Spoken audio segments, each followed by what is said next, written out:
지역 소식을 알아보는 현장 네트워크입니다. 먼저 원주 연결합니다. 이혜린 아나운서, 강원도에서 아이 낳기 어렵다는 말이 나온 지 꽤 됐는데요. 요즘은 실태가 어떤가요?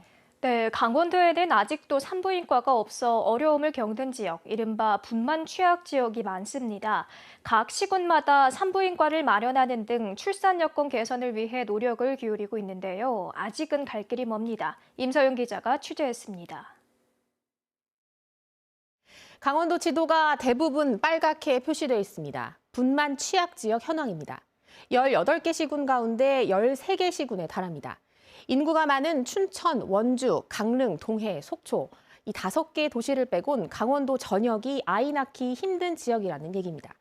특히 이 가운데 평창, 정선, 고성, 양양 4곳은 아이의 산부인과가 없고 횡성, 인제, 홍천, 화천까지 8곳에는 분만할 병원이 없습니다. 이런 지역의 주민들은 출산하려면 보통 1시간씩 병원을 찾아 헤매거나 타 시군으로 원정 출산을 가야 합니다. 이를 위해 시군마다 보건소나 의료원 같은 공공기관을 활용해 분만시설 확충에 나서고 있는데요. 먼저 횡성의 사례 한번 살펴보겠습니다.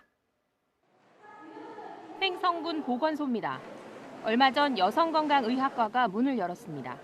산부인과 기능을 합니다. 출산 전 임산부에 대한 진료뿐만 아니라 부인과 진료도 해줍니다. 보건소장도 산부인과 전문의를 임명했습니다. 보건소에서 산부인과를 운영하기로 한 겁니다. 국가 암검진이 제일 많고요.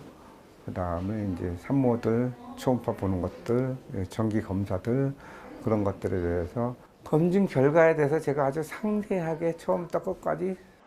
주민들은 환영합니다. 버스를 2-3번 갈아타야 되고 진짜 하루 날받아야만 진료를 받을 수 있을 정도여야 그나마 조금 늦은 감은 있지만 다행이라고 생각을 해요. 일단 한숨은 넘겼지만 아직은 걱정이 많습니다. 보건소에서 진료를 받을 수 있지만 출산은 할 수 없기 때문입니다. 출산을 위해선 아이를 받을 의사 1명으로 끝나는 게 아닙니다. 마취과 의사도 필요하고 산모와 아이를 돌볼 간호사도 필요합니다. 특히 이런 인력과 장비가 언제든 준비 상태로 있어야 합니다. 이런 걸 확충하기가 쉽지 않습니다. 아기를 위한 시설 또는 아기가 조금 부족했을 때 인큐베이팅도 할 수 있는 시설 정도가 돼야, 그다음에 상주할 수 있는 마취과 의사가 있어야 산부인과 병원이 돌아갈 수 있어요. 또 평창의료원의 경우에도 산부인과 검진대와 초음파 장비를 갖추고 있지만 진료는 못하고 있습니다. 벌써 2년이 넘었습니다. 산부인과 의사조차 구하지 못했기 때문입니다. 산부인과로 개설된 병원은 없습니다. 그 공중보건의사 부재로 인해서 2020년도 4월까지 진료를 하고 종료되었습니다. 저희 평창군까지는 아마 어려움이 있는 것 같습니다.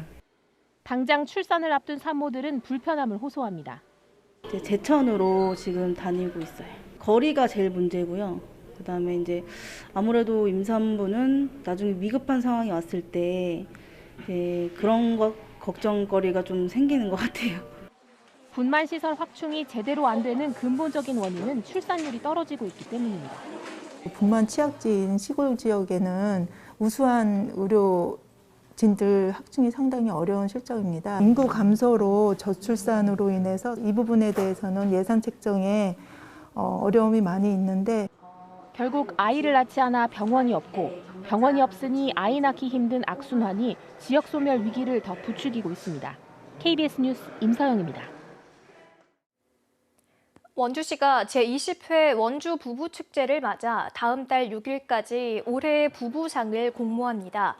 공모 부문은 청년 부부를 뽑는 희망 부부상과 만 87살 이상의 부부 가운데 혼인 기간이 60년이 넘은 부부를 대상으로 한 장수 부부상 등 4개 분야입니다.